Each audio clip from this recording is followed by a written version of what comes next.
Switch board की wiring किस तरह से करना है। बोर्ड है, इसमें एक सॉकेट लगा हुआ है, 6 स्विच लगा हुआ है। तो इसमें हमारा एक स्विच होगा इस सॉकेट के लिए, बाकी एक पाथ हो जाएगा हमारा फैन लाइटें के लिए। जो तीनों पॉइंट है, ये तीनों पॉइंट को आपस में इस तरह से होती है। सबसे पहले स्विचों के पॉइंट जो हमें एक करना है।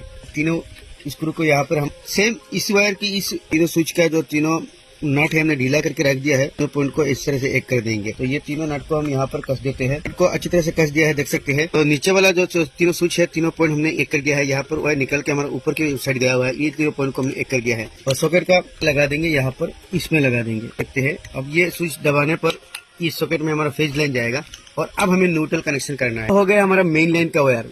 तो मेन लाइन का वायर कहाँ पर लगाएगा? रेड वायर को हमें स्विच की ये जो 6 पॉइंट आपस में एक किया हुआ है, इनमें से किसी भी एक पॉइंट में हमें इस तरह से मेन लाइन को लगा देना है। जैसे फेज वायर को देख सकते हैं लगा दिया है। न्यूट्रल वायर हमारे जाके सॉकेट की इस पॉइंट में लगेगा, तो हमने सॉकेट की इस पॉइंट में लगा दिया है। इस वायर में हम मेन सप्लाई देंगे। हो गया दूसरा वायर। ये वायर हम किसी भी एक बल्ब या फैन के लिए ले लेंगे। मान लीजिए ये हमारा हो गया लाइट का कनेक्शन। हमें किसी भी स्विच की एक पॉइंट, तो स्विच के ऊपर वाले पॉइंट में, तो माइनस जो पॉइंट है यानी न्यूट्रल, इस पॉइंट को हम सॉकेट के इसमें लगा देंगे। दूसरे बल्ब या लाइट का कनेक्शन करने के लिए सेम न्यूट्रल वायर को यहाँ पर ज्वाइन करेंगे और स्विच के ऊपर वाले पॉइंट में दूसरा वायर ज्वाइन करेंगे। सेम उसी तरह फिर और एक लाइट के लिए वायर लेना है, न्यूट्रल वायर को यहाँ ज्वाइन करेंगे और इसकी ये जो स्विच है इसके ऊपर ज्वाइन करेंगे। इतने भी अब कनेक्शन करेंगे, सेम ही इसी प्रोसेस से होगा।